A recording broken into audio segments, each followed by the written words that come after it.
Magandang araw mga kagabay. Ngayon po'y March 20, 2024, araw po ng Miyerkules. Debosyon natin sa ating mahal na ina ng laging saklolo.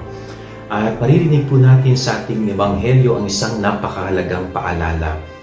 Sabi ng Panginoon, kung mamamalagi kayo sa aking salita, totoong mga alagad ko kayo. Napaka-powerful po ng sinabi ng Panginoon na ito.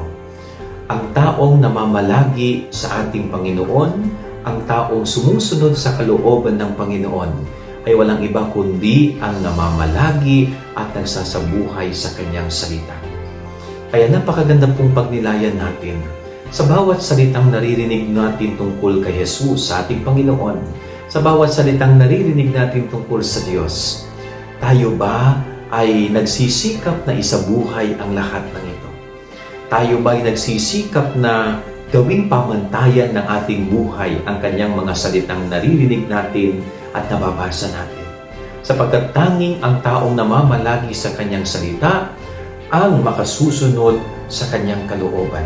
Sana po tayo mga tao patuloy na magsikap na bigyang halaga ang salita ng Diyos sa ating buhay.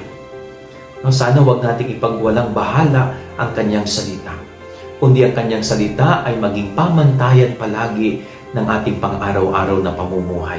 Pag nagawa po natin ito, alam ninyo, magiging makabuluhan ng ating buhay.